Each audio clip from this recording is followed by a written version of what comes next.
Olha aqui, esse negócio da cloroquina, saiu um artigo no International Journal of Antimicrobial Agents, que é uma publicação da International Society of Antimicrobial Chemotherapy. Uma associação respeitadíssima, né? Associação internacional das terapias, né? Contra micróbios, micro-organismos, né? Que tem esse jornal. Falando do uso da cloroquina associada à azitromicina. Saiu isso, o Donald Trump ficou doidão e falou, isso aí, esse vírus, fiquem tranquilos que esse vírus chinês nós vamos resolver com esse negócio aí. Acontece que a International Society of Antimicrobial Chemotherapy retirou o apoio ao artigo. Disse, não, nós não endossamos mais esse artigo. Na prática, está dizendo, foi um erro a publicação, porque ele não obedece a critérios científicos. Mas tinha se criado a demanda mundial, né? E o Bolsonaro entrou no vácuo, já que meu mestre está falando, também vou nessa. Porque tem o Didier Raoult, que é um pesquisador francês com cara de maluco, né? De qualquer modo, dirige ali um instituto universitário em Marsella. Ele assegura que fez um estudo com 45 pessoas. 45 ou 42, não sei, acho que 42 pessoas. E que em 75% dos casos as pessoas sararam. Mas não seguiu nenhum protocolo científico.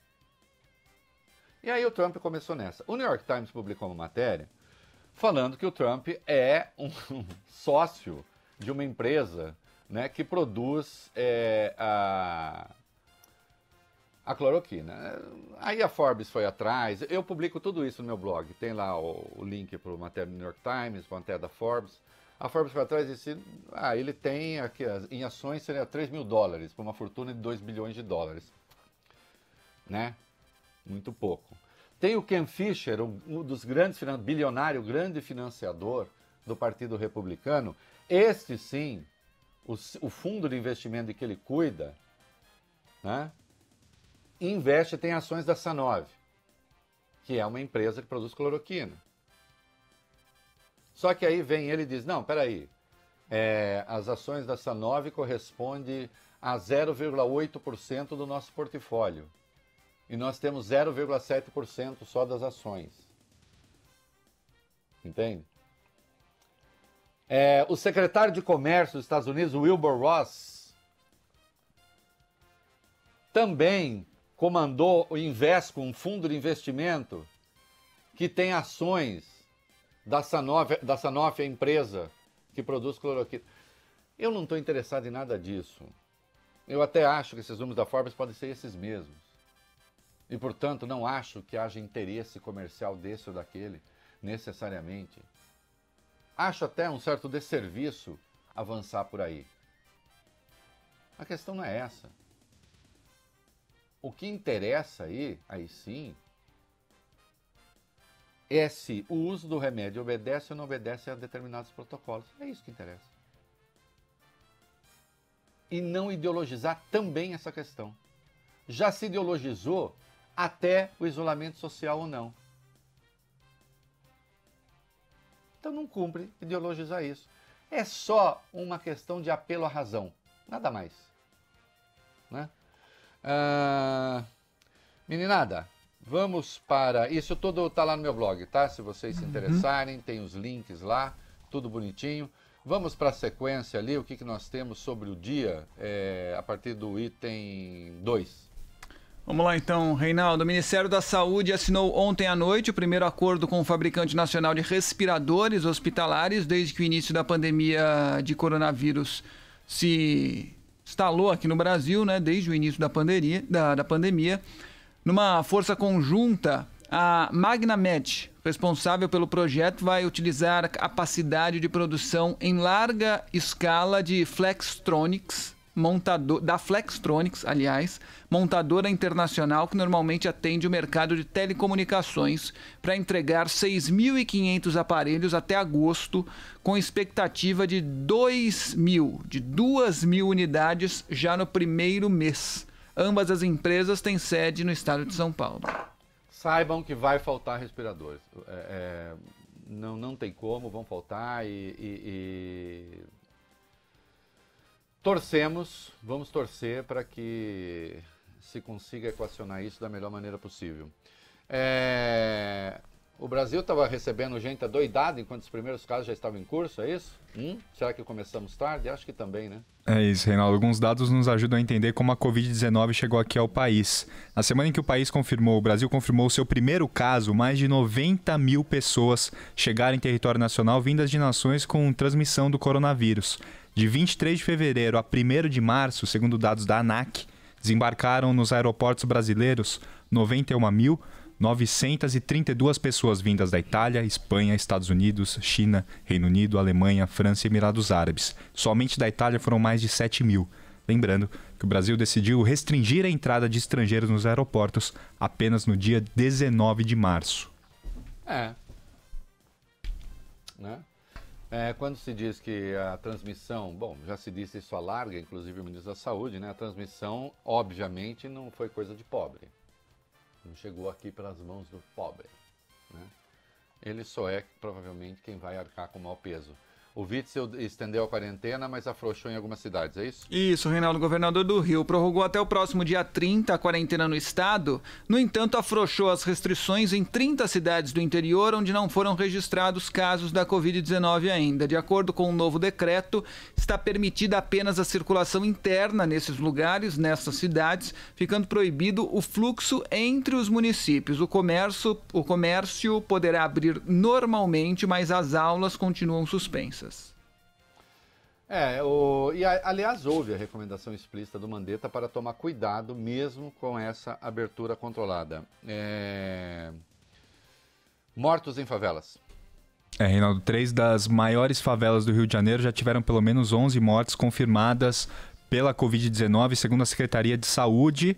Na Rocinha foram contabilizados 6 casos e 5 mortes. Em Vigário Geral, na Zona Norte, foram 3 casos e o mesmo número de mortes. Em Manguinhos, também na Zona Norte, 5 casos e 3 mortes. O número de casos, como a gente pôde perceber, é quase igual ao de mortes, o que indica aí a grande subnotificação. Exatamente, né? E aí é preciso tomar cuidado, especialmente nessas comunidades, em razão das condições gerais de moradia que facilitam a transmissão. Bolsonaro e Mandetta teriam tido uma reunião tranquila. Finalmente. Isso, Reinaldo. O presidente se reuniu hoje de manhã com o ministro da Saúde. Foi o primeiro encontro mais reservado dos dois nas últimas semanas. Segundo relatos de auxiliares do presidente e também do ministro, o encontro foi tranquilo e tratou principalmente da ocupação de leitos hospitalares devido à Covid-19. A reunião durou mais de 1 hora e foi definida por interlocutores de Bolsonaro como uma DR. Né, Reinaldo? DR, aquela discussão de relação, né? Com resultado positivo. Deus me livre, especialmente agora em fase de reclusão e de prisão domiciliar. Não recomendo. Meu Deus do céu, se você puder, deu aquela vontade de fazer DR, muda de assunto, queridos. Né? Faz como o tio Rei, descobre o prazer do serviço doméstico. Eu já disse isso aqui, eu tinha feito para os outros, é muito chato. Para mim mesmo, serviço doméstico é uma boa. Entendeu? É legal, é verdade. Você pega, assim, sobretudo porque você pega o que está sujo, por exemplo, e deixa limpo. É possível, na vida, nada é assim.